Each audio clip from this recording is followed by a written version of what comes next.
Motion move करें। Madam, I seek leave of the House to move the following motion, that this House expresses its want of confidence in the Council of Ministers. Okay, Shri Srinivas Kesineni ने ये request की है कि उनके बदले जयदेव गल्ला जी इस विषय पर बोलेंगे ना, and I have accepted it. Jaidev Galla ji.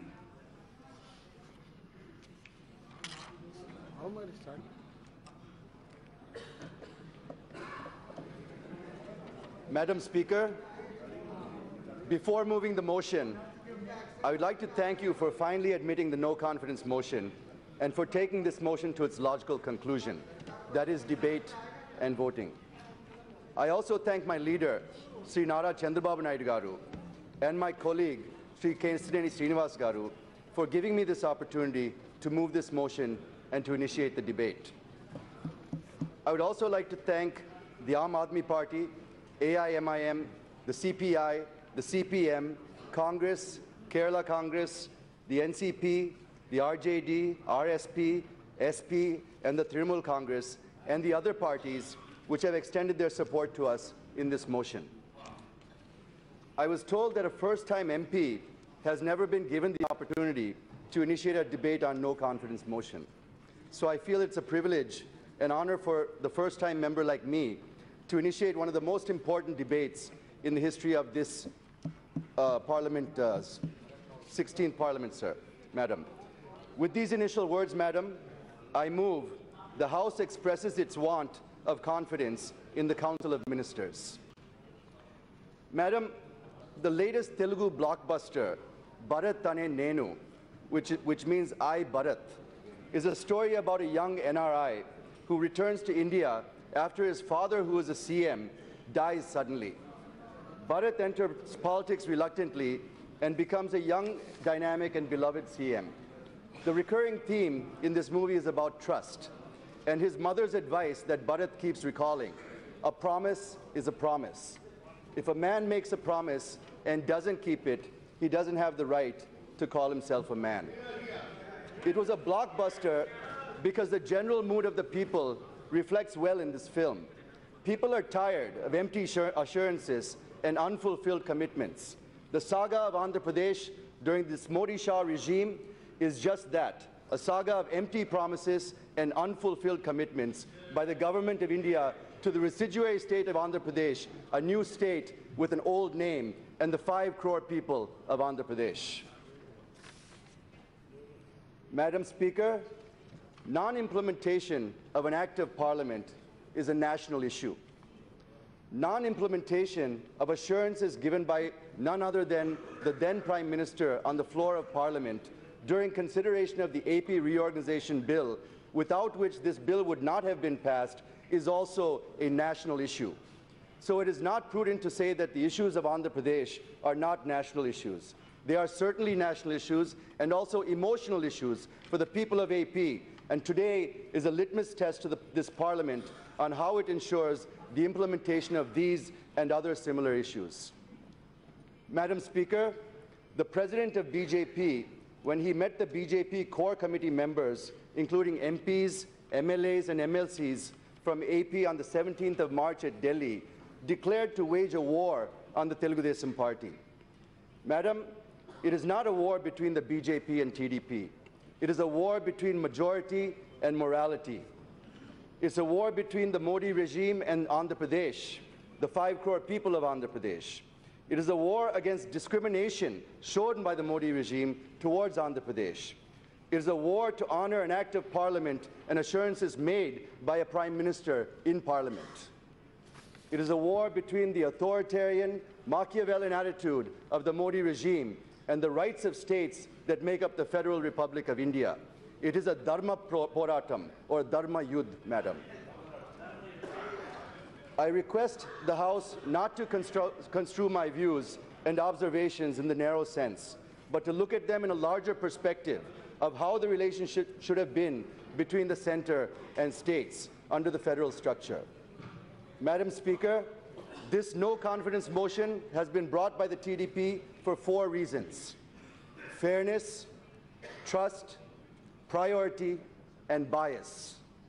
Or rather, lack of fairness, lack of trust, lack of priority, and lack of an unbiased approach towards Andhra Pradesh. Lack of fairness is about the unscientific and undemocratic bifurcation and its impact on the people of AP. Lack of trust is about where the Modi regime has used misleading, delaying, denying, deflecting, confusing, collusion, and coercion tactics to betray the people of AP. Lack of priority is how AP is getting the least priority, and lack of unbiased approach where funds given to AP are far less than what is being given to projects across India.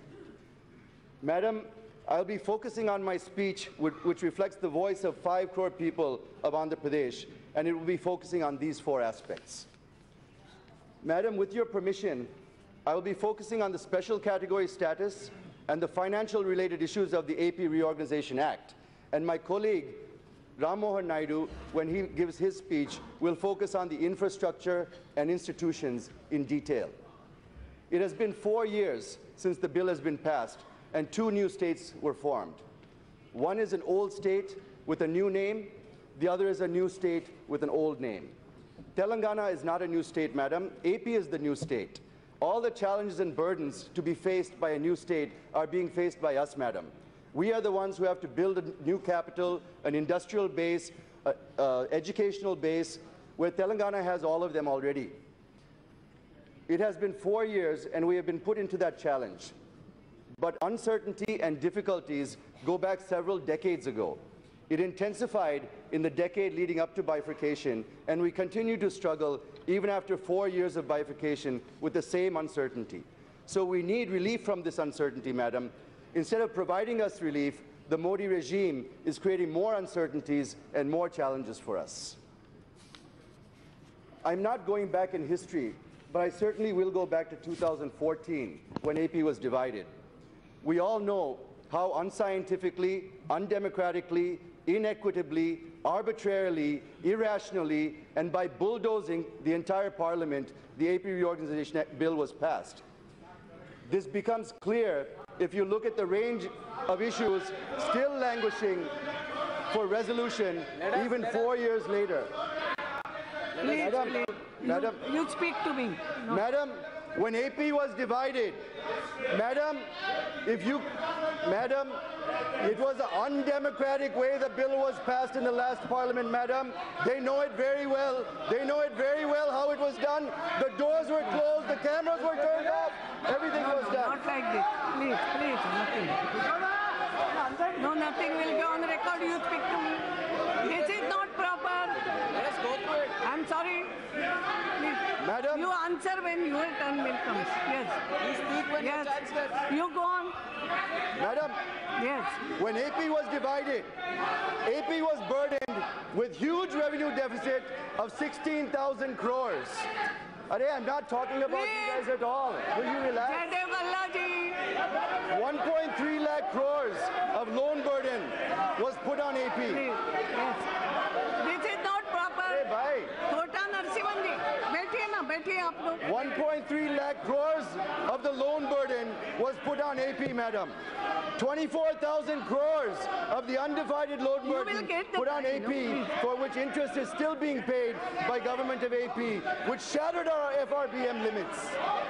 Power allocation was made on a consumption basis. AP is the loser, madam. Refund of tax liability made on the basis of population at 58% for AP and 42% for Telangana. AP is a loser again, since it has very, very limited revenue generation sources. Assets have been given on the basis of their location. AP lost 3,800 crores because of this, madam. Singareni Collieries, a Schedule 9 company, was given to Telangana with 51% equity. But similar dispensation. Why are you Madam, can you please get the house in You order, please madam? speak to me. Please don't do that. Madam. You will get the time. No, not Madam. this. Not like this. Madam, Not like how this. can I make a speech like this, I will madam? see to it whatever he has said. No. Let them sit. I'm sorry, go to your seat. I will see to it. Please. Madam, Go to your seat, not like this. No, I'm sorry. No. Yes. I'm sorry. Jitendra ji, this is not proper. You go to your seat. Oh, if you have your personal agenda, show it somewhere. This is not your personal this thing. This is no confidence motion for everyone. Please You have to let us speak.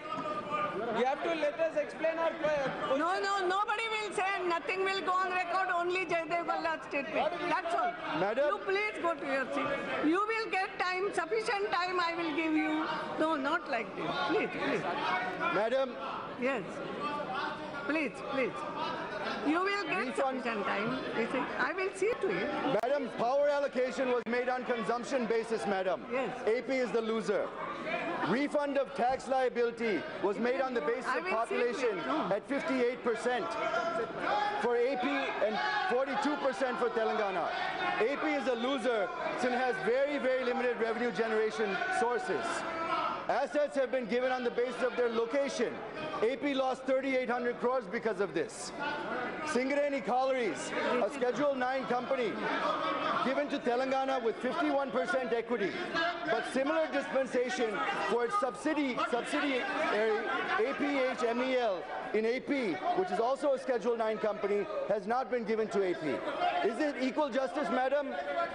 Madam, pension liabilities from the combined state divided on the basis of population, that is 58-42, thereby burdening AP even further, madam. 1 minute, Jayadev Galla. I am requesting all of you, please go to your seat. You will get the time, I am assuring, sufficient time you can reply that, but not like this. No, I am sorry. Okay. I will see whether he has said anything wrong, that I will discuss, but not like this. I am sorry. Please go to your seat. ये आपका झगड़ा यहाँ नहीं लाए. Please go to your seat. ऐसा नहीं होता.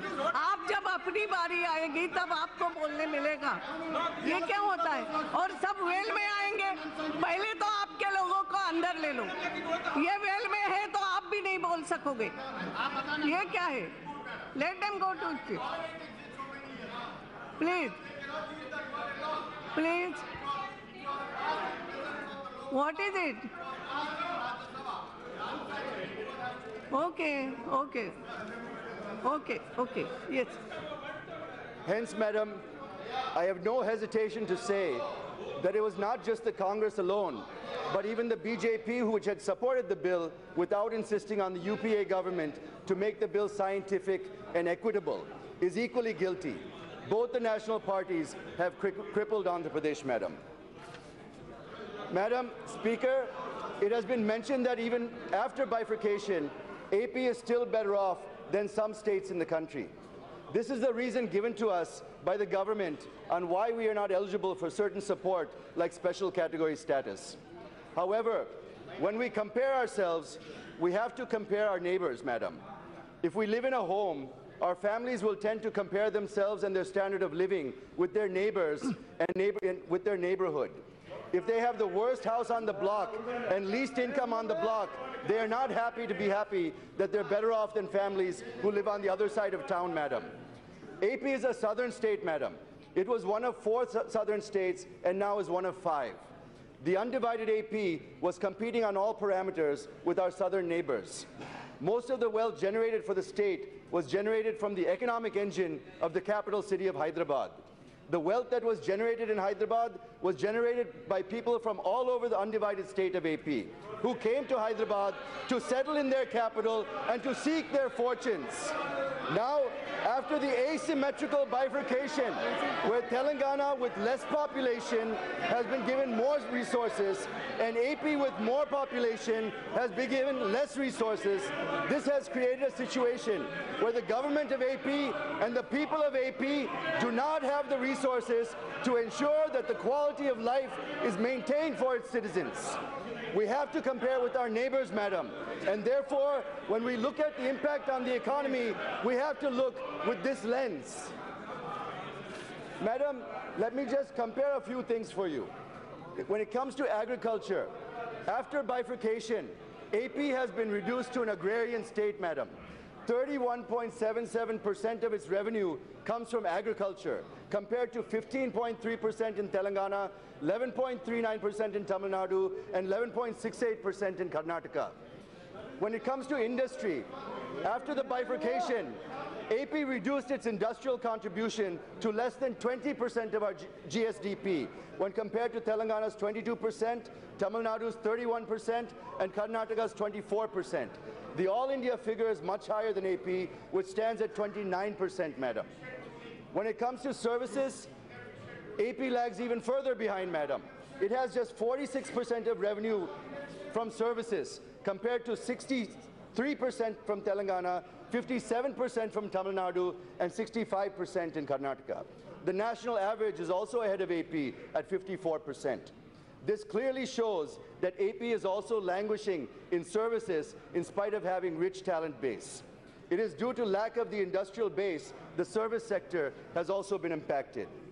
Madam, when it comes to institutions, about 90% of institutions after bifurcation have gone to Telangana. AP has been left in the lurch. There was not even a single national institute of repute left in the residual state of Andhra Pradesh. Of course, now, Government of India has proposed some institutions, but they're also being developed at a snail's pace, madam. The impact of bifurcation is such that despite growing at the fastest pace among the southern states and in the country, the gap between Andhra Pradesh and other southern states in per capita income is clearly visible, and if the same treatment is meted out, it will only widen, madam, based on reports. Madam, when it comes to per capita income, even though the growth rate of AP is much higher than any other southern state, the per capita income is much less. Let me take you to 2014-15, where the rate of growth in AP was 13.07%, but the per capita income was the lowest, and it stood at 93,699 rupees per person, madam. Same is the case in 2015-16 and 16-17. In 16-17, the growth was 13.14%, whereas the per capita income was 1.22 lakhs when compared to Karnataka's 1.57, Telangana's 1.55, more than 20% lower than our neighbors, madam. Madam, the then PM, Manmohan Singh ji, had given 6 assurances on the 20th of February 2014 on the floor of Rajya Sabha.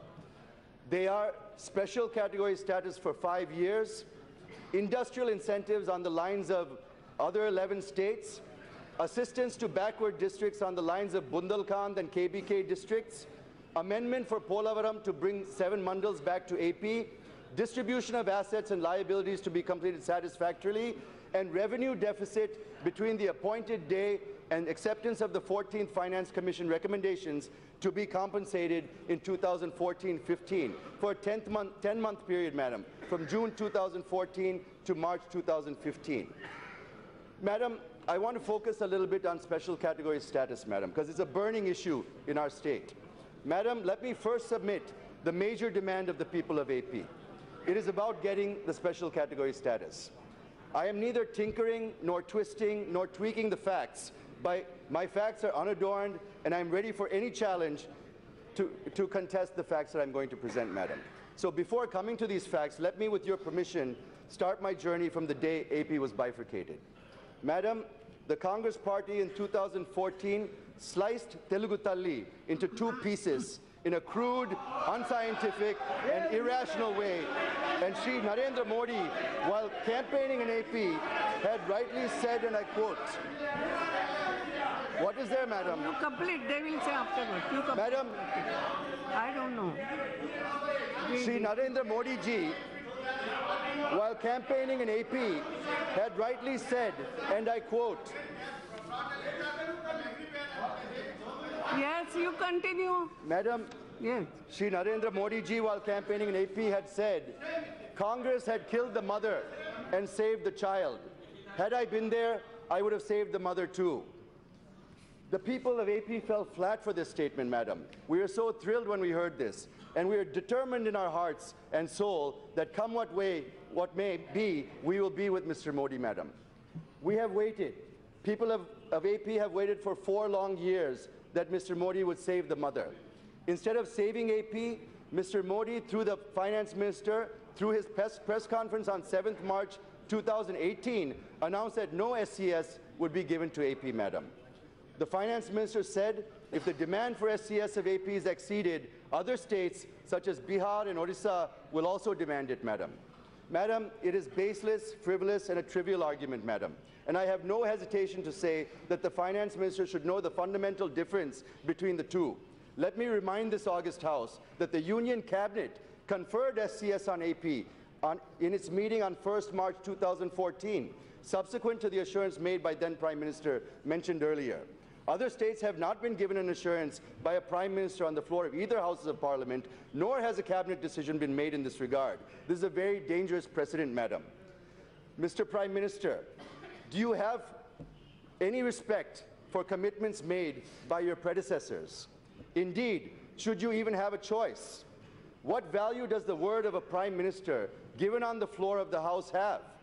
Can we believe that if you give an assurance, it will be fulfilled in the future, even if you are not around?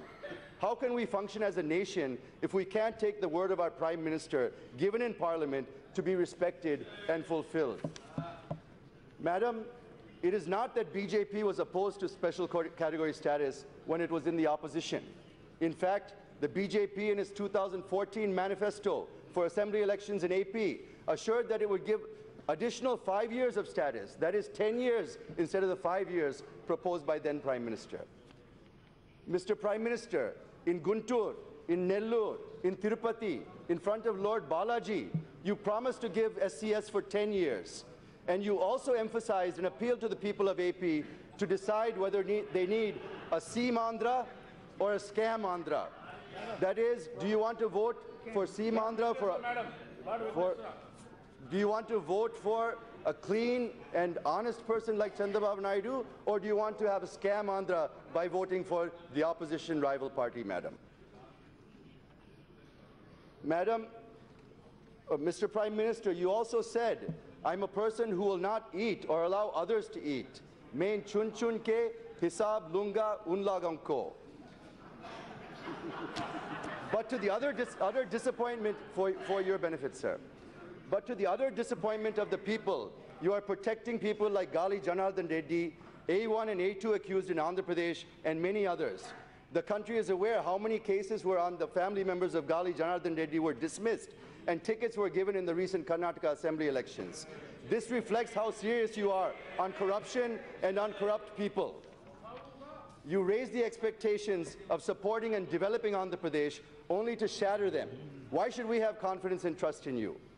Now you are singing a different tune, which people of AP are keenly observing, and I have no doubt they would give a befitting reply in the coming elections. Go on the record. If I even go to the extent of saying that the BJP will be decimated in Andhra Pradesh, the way Congress was, if the people of AP are deceived and cheated.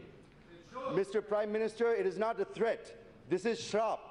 These are the words coming out of anguish, pain, and frustration from the people of Andhra Pradesh.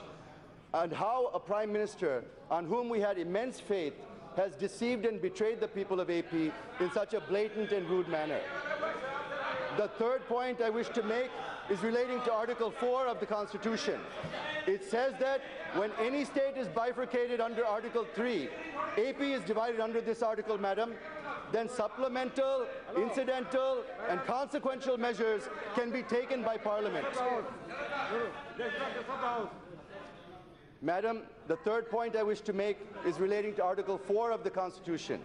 It says that when any state is bifurcated under Article 3 and AP is bifurcated under this article, Madam, then supplemental, incidental, and consequential measures can be taken by Parliament.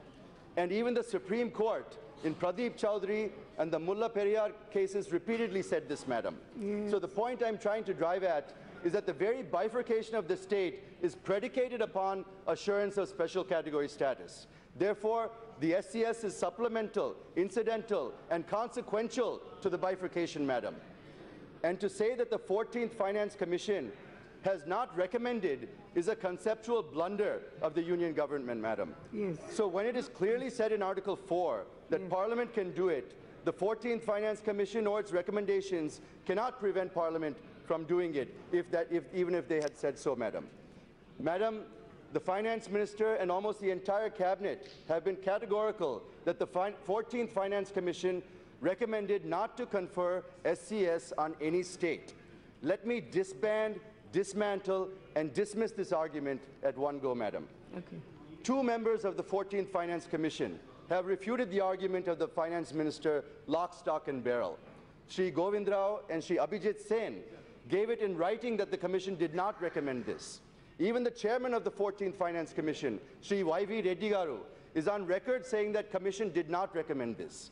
Let me quote, due to paucity of time, what Shri Govind Rao, member 14th Finance Commission, has said on SCS. He said, and I quote, "The additional terms of reference merely stated that the Commission should take into account the resources available to the successor or reorganized states in accordance with the AP Reorganization Act and the Ministry of Home Affairs notification.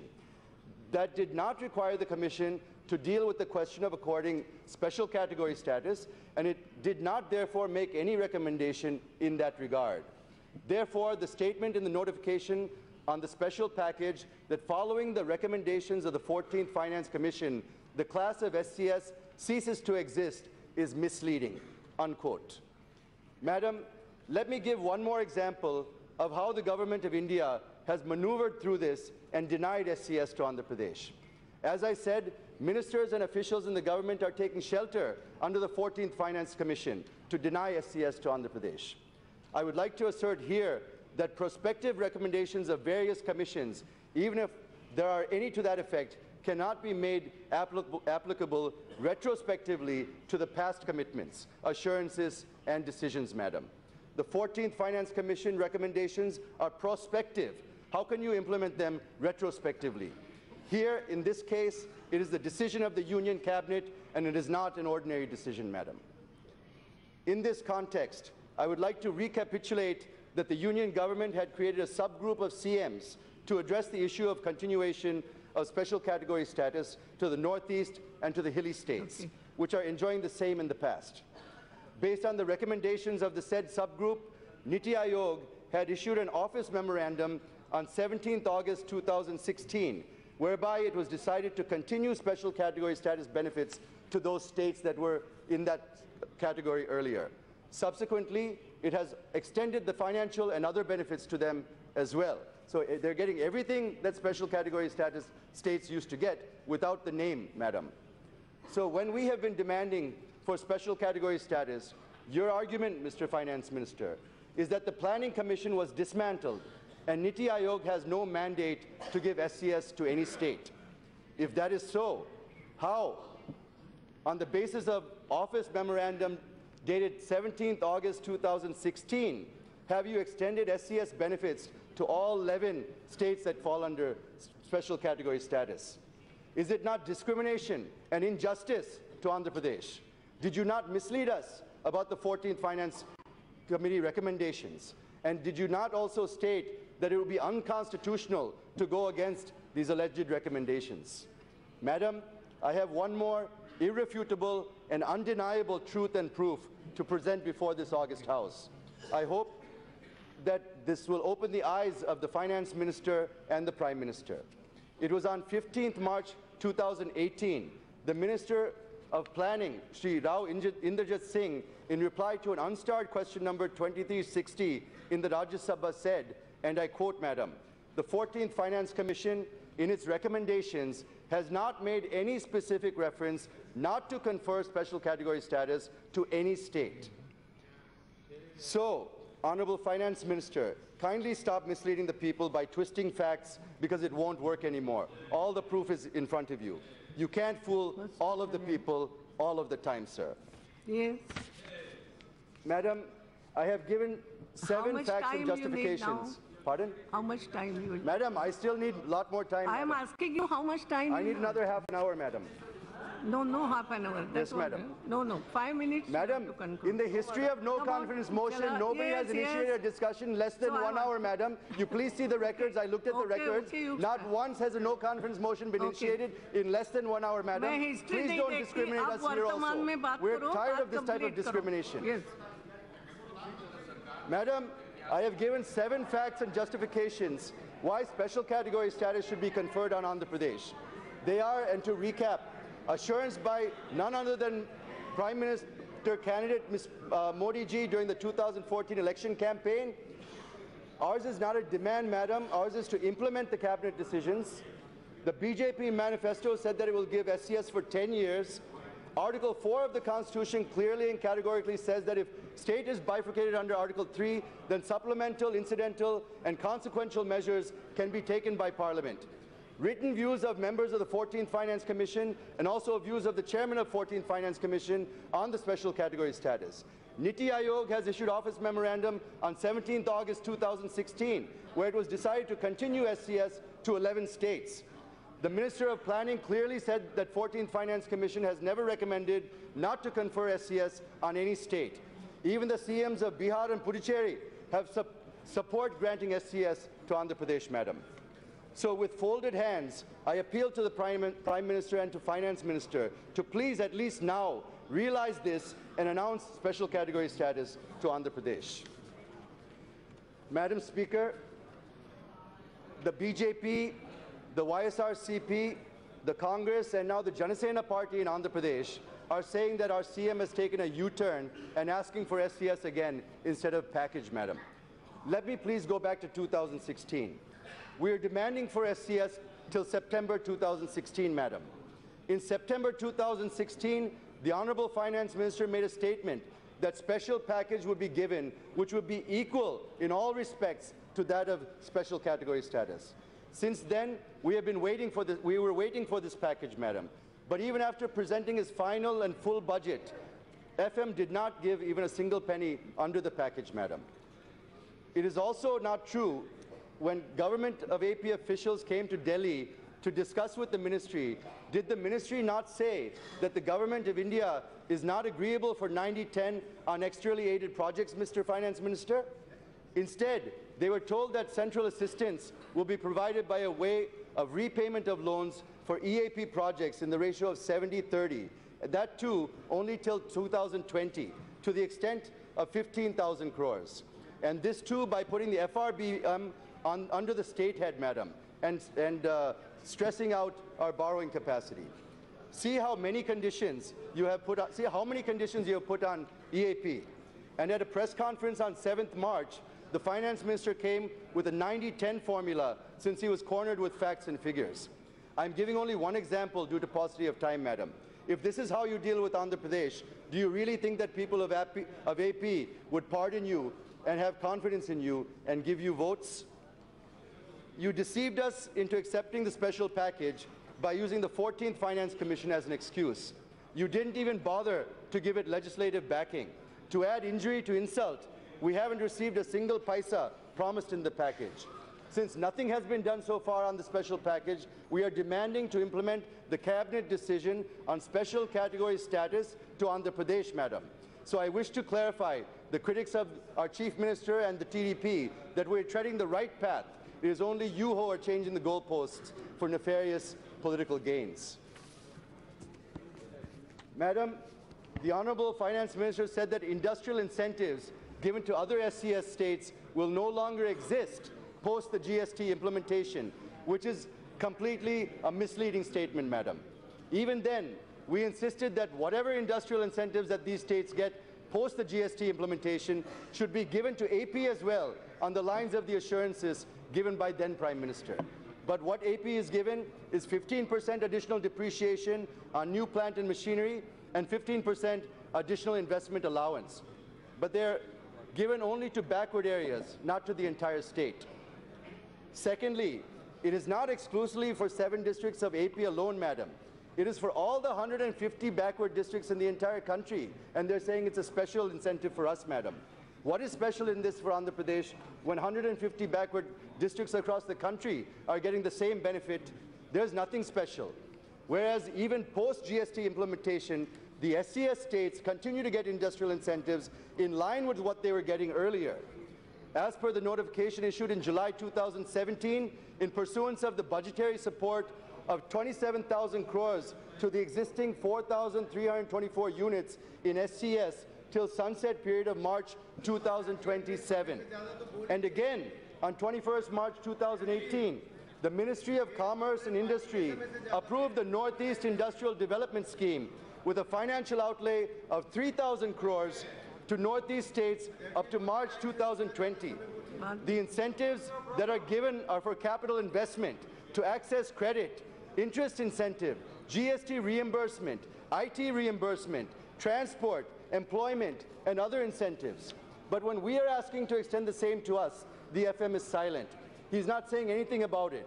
Here again, we have been misled, and therefore this promise remains unfulfilled. Speaker, Madam, Section 46(3) of the AP Reorganization Act talks about special development package for backward districts of Andhra Pradesh. This emanates from the assurances given by the Prime Minister, but this assurance has been diluted in the Act. The assurance was to provide package on the lines of KBK districts in Odisha and Bundelkhand in MP and UP. If you look at all the economic and human development indicators, it reveals that all 7 backward districts in Andhra Pradesh are closer to SCS states rather than to other southern states, Madam. But the Modi regime has given just 1,050 crores for 7 districts over a 3-year period. It is not in line with what has been given to KBK and Bundelkhand under special package. KBK was given 5,500 crores and Bundelkhand was given 7,200 crores each to UP and MP. And if you calculate per capita allocation, it's mind-boggling to tell you, Madam. Madam, under the Bundelkhand package, the per head allocation of 4,115 per head was made, whereas for AP, the per head allocation is just 428 rupees, Madam, 1/10 of what was given to the other regions, Madam. So what has Government of India given to AP is a pittance, Madam. Why are we being given just 1/10 of what was given in Bundelkhand on a per capita basis? Secondly, Madam, BJP is crying foul that we have not spent even this small amount of money. Madam, we have spent 946 crores out of 1,050 crores, which is 92% of allocation, not 12% as claimed by them. We have UCs to prove that, Madam, and we'll be happy to exhibit all of those. Madam, thirdly, the Finance Minister proposed additional 350 crores for the special package for these backward districts, and RBI released it and transferred it to the state account on 9th February 2008. But somehow the PMO has stopped giving clearance to it on 15th February 2018. So the funds have been taken out of our account and gone back to the Reserve Bank of India, Madam. Now, Government of India has given Defence Industrial Corridor worth 20,000 crores for Bundelkhand, Madam. But in the case of releasing a paltry 350 crores for our backward districts, the file is languishing in the PMO for the last 6 months, Madam. Why this bias and partisan attitude, Mr. Prime Minister? Is this the way you want to help backward districts in AP? It's a shame. Therefore, this promise also remains unfulfilled. Madam, we are even deprived in distribution of assets. If you look at sections 50, 51, and 56, there's a huge discrepancy in right to recover tax arrears and sharing of liability or of refund of tax arrears. This has resulted in 3,820 crores lost to Andhra Pradesh, Madam. There's a great delay in apportionment of institutions under Section 68 of the Act, and the AP Bhavan is yet to be divided between the two, Madam. Madam, on revenue deficit, there's a dispute with regard to the quantum. Madam, I'm not yielding. I'm not yielding, Madam. Why are you putting a time limit on this? Madam, I'm not yielding, Madam. Please. आप क्यों आपस में लड़ रहे हो? Madam, this is a no confidence motion, Madam.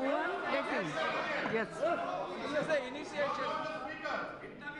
Madam, Yes. there's a dispute with regard to the quantum of amount between the Government of AP and the Government of India. The revenue deficit for 10 months, that is from 2nd June 2014 to 31st March 2015, as per the Government of AP, is 16,078 crores, Madam. The Government of India released 3,979 crores. Unilaterally taking standardized expenditure, Government of India qualified it as 4,117 crores, making the balance to be paid as 138 crores only. But the bone of contention is this, Madam. Madam, the CAG put the figure at 16,078 crores and approved it also, Madam. The Ministry of Finance made its own valuation and somehow put the figure at 7,500 crores without any justification. The PMO reduced it further to 4,117 crores, again, without any explanation, madam. So now the FM says he can only give 138 crores pending for us, whereas we're waiting for more than 12,000 crores to settle this account, madam. How is it justified? How is it justified? Secondly, as I said earlier, the government of India has increased devolution of funds from 32% to 42%. But you also have to remember, there are cesses, such as the Krishi Kalyan cess, the Swachh cess, the higher education cess, and other cesses. If you look at how much government of India collected through above cesses and other surcharges under direct and indirect taxes in 2016-17, it is quite mind-boggling, madam. Madam, 2.35 lakh crores has been collected under cesses, madam. But there is no share for states in these cesses, madam. So effectively, it is not 42%, but it's somewhere closer to 36 or 37% of funds are actually going to states, madam. Madam, the BJP is saying that 22,113 crores have been given to AP alone as revenue deficit. It is wrong, madam. The 14th Finance Commission has also recommended revenue deficit of 4,519 crores to Kerala, 11,716 crores to West Bengal. They're all statutory allocations, madam. But the tragedy is that even after 5 years of award period of the 14th Finance Commission, AP is the only state which will remain revenue deficit, except for the 11 special category states, madam. So it's very clear where we belong financially, madam. So the BJP wanted to equate AP with the northeastern states, not willing it to bring it on par with the southern states. How is it justified, madam? Please tell us, how is it justified? Madam, the government of India says that 8,800 crores worth of EAP projects were approved for Andhra Pradesh. But the government of India has not issued any guidelines. When guidelines are not issued, nothing can be spent, madam. So government of AP is paying the interest of 5 crores on approved loans without guidelines having been framed, madam. The government of AP has asked for routing them through NABARD, but again, you are putting FRBM limits onto AP, madam. Finally, the Finance Ministry agreed that they could not issue guidelines for EAP projects, madam. So we have asked for NABARD, madam. Then they said to set up an SPV, madam. Whether there's any history in the country where an SPV has been set up for EAPs, we are not aware, madam. We cannot find any such reference. To route funds through SPV, and FRBM also will be borne by the state, madam, which further burdens our financial capabilities. So it's totally a delay tactics by the Finance Minister, madam.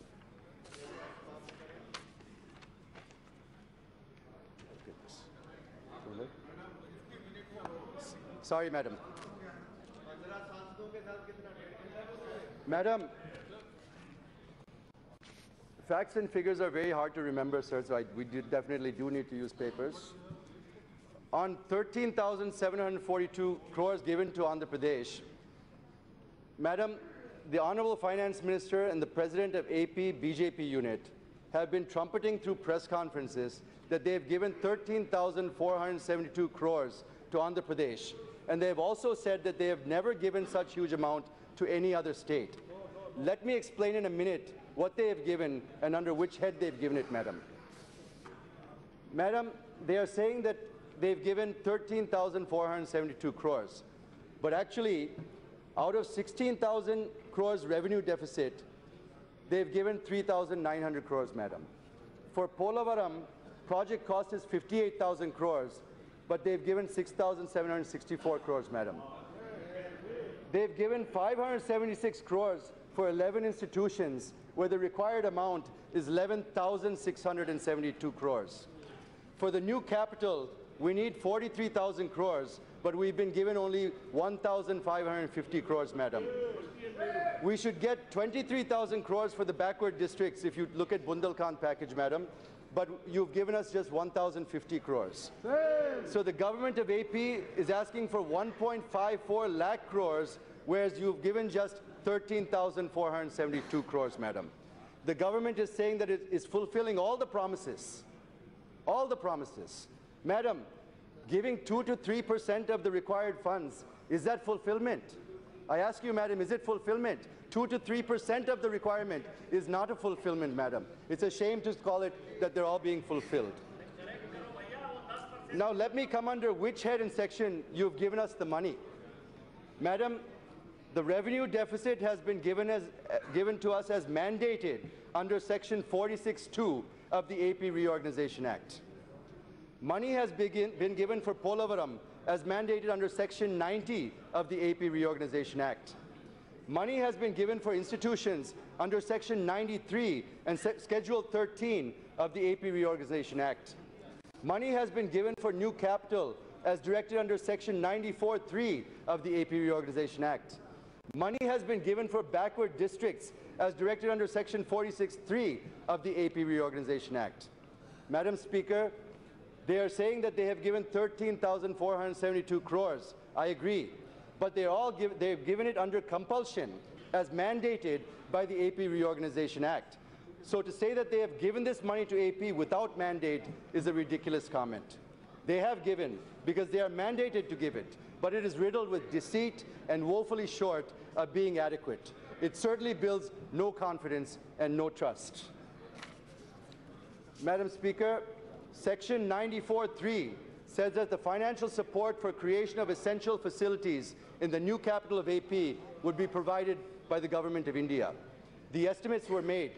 Madam, 43,000 crores is required over a period of 5 years to construct essential infrastructure in Amaravati. But Government of India has given just 1,500 crores and now screaming, instead of releasing more money, that Government of AP has not submitted UCs in spite of submitting the same.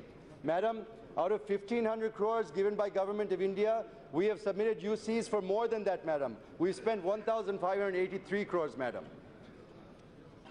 3,500 crores is the cost for the Sardar Vallabhbhai Patel statue in Gujarat, madam. 3,000 crores is the cost for Chhatrapati Shivaji statue in Maharashtra, madam. But you've given us 1,500 crores to build an entire capital, madam. I'm not saying you shouldn't give that money, fine, whether the sources are from the government or from somewhere else. But the fact is, statues are getting more funding than entire capital city of Andhra Pradesh, madam. Madam, the PM is constructing Dholera city in Gujarat, madam. It is 80 kilometers away from Ahmedabad. Dholera would be twice the size of Delhi, which took 1,000 years to grow to what it is now. Dholera is proposed to be 6 times bigger than Shanghai. Is it wrong for the enterprising people of Andhra Pradesh to dream of having a world-class capital, madam? Yes, please answer that.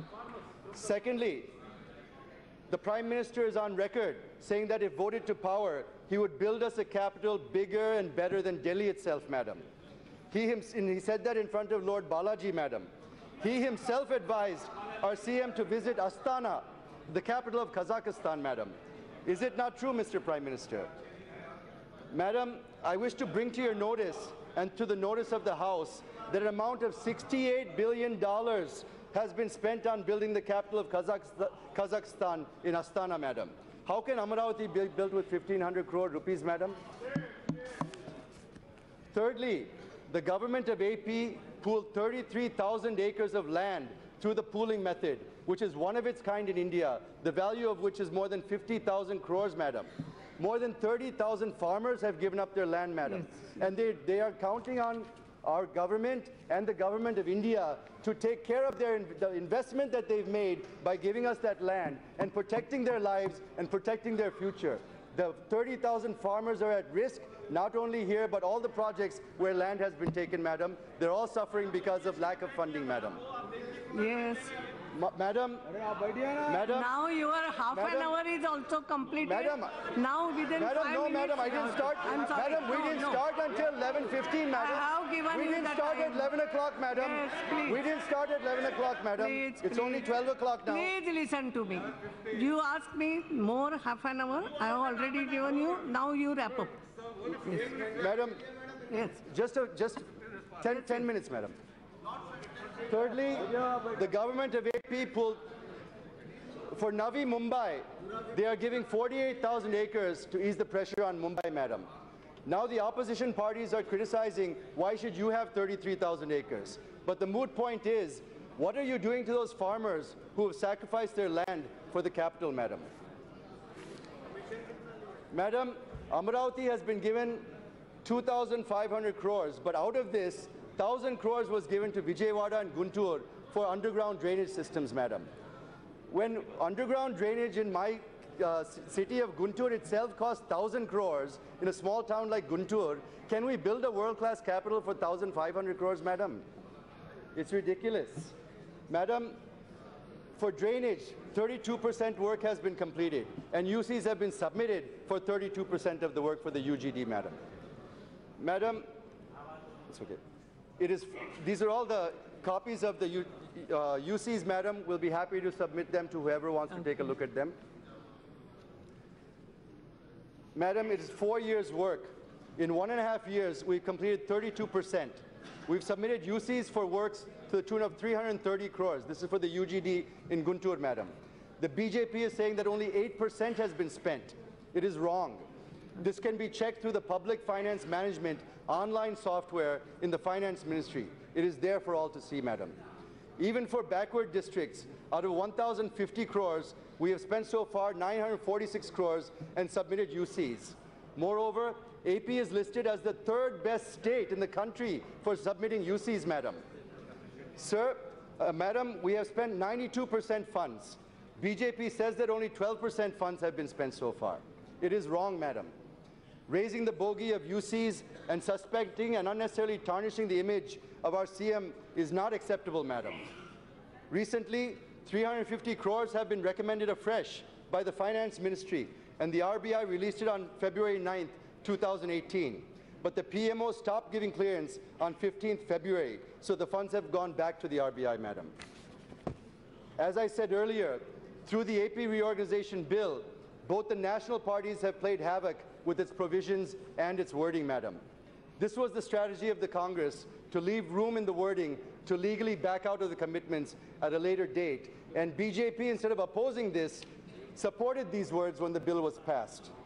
And now the BJP is using these flexibilities to claim that they are doing everything legally required. And I'm sure this term will come up again and again in their speeches. They're doing everything legally required, as in the case of railway zone, steel plant, and metro, which will never see the light of day. The Act uses the ambiguous terms interspersed with words like examine, feasibility, provisional estimate, deliberately to have an escape route without binding them to fulfill the commitments and assurances of the Act. We demand that the provisions of the AP Reorganization Act should be fulfilled in letter and spirit, madam, without taking shelter under these ambiguous words. The point I'm trying to drive at is whatever has been given as mandated by the AP Reorganization Act or as per the award of the 14th Finance Commission, which has also been given to other states. So there is nothing special or exclusively given for AP. In the last budget, madam, I made a comment. Specifically for AP, we received 1,800 crores, which is less than the collections of the Bahubali cinema that is famous in India, madam. So it is not charity, madam. It's mandatory. You have not shown any magnanimity or showered your blessings on us in the form of additional allocations. It is the mandate given to you by the Act and the Commission. Any government at the center has to do it. And you have not given a single penny as part of any of the assurances given by then Prime Minister Manmohan Singh on the floor of Rajya Sabha, madam. This is what the people of AP are demanding. While we are asking to implement the assurances, the FM and Mr. Haribabu, former head of AP BJP, are telling what they have given under AP Reorganization Act. Nobody's name will be taken like this. No, I'm sorry. No, when we are asking about assurances, they're talking about AP Reorganization Act, madam. When we talk about meager allocations given under various provisions of AP Reorganization Act, they say that thousands of crores are proposed under various projects. Madam, I'm coming to it. Yes. Madam, if we ask one thing, they reply another thing, madam. This spit and run won't work anymore, madam. We are not asking them to deposit 15 lakhs in the bank account of every citizen in Andhra Pradesh, madam. We're only demanding our rights, madam. Okay. Madam, let me skip to the... I'll just come, madam. Yes. Madam, the infrastructure points I'm skipping, Mr. Ramohan will take them up. Let me get to the escalation process we followed, madam. I'm just concluding in a little bit. TDP waited for 4 long years and 5 budgets of the central government. No justice has been done to the state of Andhra Pradesh, madam. We have been requesting, forcefully requesting, demanding, protesting, and finally threatening and walking out of the government and the NDA, where our 2 ministers resigned from the cabinet, madam. In order to bring it to the attention of the parliament, which decided the fate of Andhra Pradesh in 2014 by bifurcating the state unscientifically and in undemocratic manner as a last resort. We decided to disrupt parliament, which is a part of the democratic process. A weapon, I'm not saying anything, nothing undemocratic. It is undemocratic. Lights are closed, the doors are locked, the cameras are shut off. What do you call it? You call it bifurcation. We are not opposing the bifurcation. We are saying how it was done. How it was done, we are commenting on that. How it was done, we are commenting on that. We are facing problems because of that. It is done in the most undemocratic manner. You have to stand with us. You have to stand with us. No, he is not completing. It's You okay. have to stand with us. I will take. We are facing the problems before. Complete your thing. Jayadev Galla ji, complete it now. Madam, I've taken the name. Madam, yes. These decisions were not taken in a hurry, madam. Yes. Madam, Now conclude. That's all. Thanks Madam, to the chair.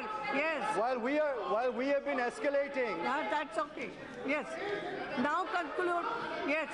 the 14th Finance Commission is taken as a shield for not giving SCS. GST is taken as shield for not giving industrial incentives. Party funding will take, paltry funding will take 20 to 30 years for completing the institutions. Yes, yes, yes. The Modi regime has been saying that they are still evaluating the railway zone, studying feasibility of the integrated steel plant at Kadapa, apart from other issues. While we are protesting the government to deliver their promises, the BJP has been delaying, misleading, colluding with our rival parties in Andhra Pradesh, and it has encouraged them to attack the TDP, madam. Madam, while TDP MPs are on the watch list, the YSRC MPs are on the guest list of the Prime Minister and Amit Shah, madam. It's okay now. You are completed. Madam, thank you. madam. Thank you very much. No, now I have taken the name of Rakesh Singh. It's okay. Thank you. Thank you. Yes, Rakesh Singh. धन्यवाद अध्यक्ष महोदय. हो गया. आप बोलो ना बाद में जब बोलोगे जब. No. Yes, no, not like this. No, he is not concluding. What can I do? धन्यवाद अध्यक्ष महोदय. Only one sentence, that's all. Only one sentence of conclusion. No. I'm sorry. I will allow you also afterwards, but not like Okay, madam. Yes, now conclude. Let's Only say thank you, Chair. Madam, I cannot do that, madam. What's the point of doing that? Madam, just 1 minute, madam. No. 1 minute, I'll finish it. Half a minute. Madam, 1 minute to conclude, madam. Yes. Madam, from the state of AP, we have become the residual state of AP. We're not asking to turn the clock back. We're not asking to turn the clock back. We're only asking you to do justice to Andhra Pradesh. Yes, thank you. Madam, in conclusion, madam, it is quite relevant and necessary to quote what Sardar Vallabhbhai Patel had said, madam. Sir, will you let me do the conclusion? Please. To quote Sardar Vallabhbhai Patel, madam, it will be a folly to ignore realities. Facts take their own revenge if they're not faced squarely and well. This quote exactly suits Andhra Pradesh, madam. Thank you. And I'm sure that the Prime Minister, the President of the BJP, and the Finance Minister, we realize that it will be folly to ignore realities because facts and truth will take their revenge. Hence, I demand the Prime Minister to at least give a hand-holding to structurally defective state of AP by conferring special category. That's all. Yes. धन्यवाद अध्यक्ष महोदय. I will go through it, no, but not now. आपको बोलने का chance पूरा मिलेगा.